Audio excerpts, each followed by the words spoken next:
ये एक काल्पनिक कहानी है और दिल को गहराइयों तक छू जाने वाली। एक बार स्वर्ग में विचरण करते हुए कृष्ण और राधा एक दूसरे के सामने आ गए। विचलित से कृष्ण, प्रसन्नचित से राधा। कृष्ण सकपकाए, राधा मुस्कुराई। इससे पहले कि कृष्ण कुछ कह पाते, राधा बोल उठी, कैसे हो द्वारिकाधीश। जो राधा उन्हें कान्हा कान्हा कहकर बुलाती थी, उसके मुख से द्वारिकाधीश का संबोधन कृष्ण को भीतर तक घायल कर गया। फिर भी किसी तरह अपने आप को संभाल लिया उन्होंने और बोले राधा से, मैं तुम्हारे लिए आज भी वही कान्हा हूं। तुम तो मुझे द्वारिकाधीश मत कहो। आओ बैठते हैं। कुछ मैं अपनी कहता हूं, कुछ तुम अपनी सुनाओ। सच कहूं राधा, जब जब भी तुम्हारी याद आती थी, इन आंखों से आंसुओं की बूंदें निकल आती थी। राधा बोली, मेरे साथ ऐसा कुछ नहीं हुआ। न तुम्हारी याद आई, न आंखों से आंसू बहा, क्योंकि हम कभी तुम्हें भूले ही कहाँ थे। जो तुम याद आते, इन आंखों में तो सदा तुम ही थे। कहीं आंसुओं के साथ निकल न जाओ, इसलिए रोते भी नहीं थे।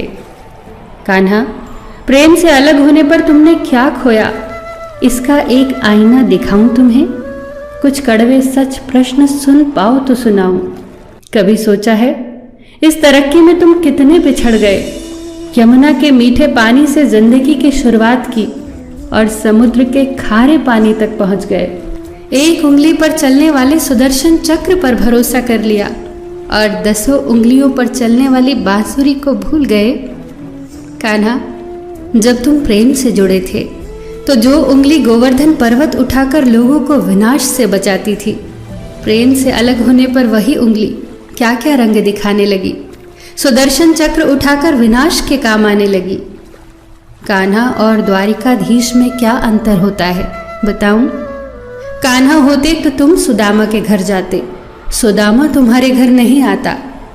युद्ध में और प्रेम में यही तो फर्क होता है। युद्ध में आप मिटाकर जीतते हैं और प्रेम में आप मिटकर जीतते हैं। कान्हा, प्रेम में डूबा हुआ इंसान दुखी तो रह सकता है, पर किसी को दुखी नहीं कर सकता। आप तो कई कलाओं के स्वामी हो, स्वप्न दूरदृष्टा हो, गीता जैसे ग्रंथ के दाता हो, पर आपने ये क्या निर्णय लिया? आपने अपनी पूरी सेना कौरवों को सौंप दी और अपने आप को पांडवों के साथ कर लिया। सेना तो आपकी प्रजा थी, राजा तो पालक होता है, उसका रक्षक होता है। आप जैसे महाज्ञानी उस रथ को चला रहे थे जिस पर बैठा अर्जुन आपकी प्रजा को ही मार रहा था। अपनी प्रजा को मरते देख आप में करुणा नहीं जगी, क्योंकि आप प्रेम से शून्य हो चुके थे। आज भी धरती पर जाकर देखो, आपकी द्वारिकाधीश वाली छवि को ढूंढते रह जाओगे। हर जगह, हर मंदिर में मेरे ही साथ खड़े नजर आओगे। मैं जानती हूँ कान्हा, लोग गीता के ज्ञान की बात करते हैं, उसके महत्व की बात करते हैं, पर धरती के लोग युद्ध वाले द्वारिकाधीश पर नहीं, प्रेम वाले कान्हा पर भरोसा करते हैं। गीता में मेरा दूर दूर तक नाम नहीं है, पर आज भी लोग उसके समापन पर राधे राधे कहते हैं। ये कहानी काल्पनिक जरूर है, पर इसके भीतर छिपी सीख बहुत महत्वपूर्ण है। श्री कृष्ण के पास कभी किसी प्रश्न का उत्तर ना हो, ऐसा तो हो ही नहीं सकता, परंतु राधा द्वारा लगाए गए प्रश्न चिन्हों पर कान्हा मौन रहे। यही तो है प्रेम में समर्पण का भाव।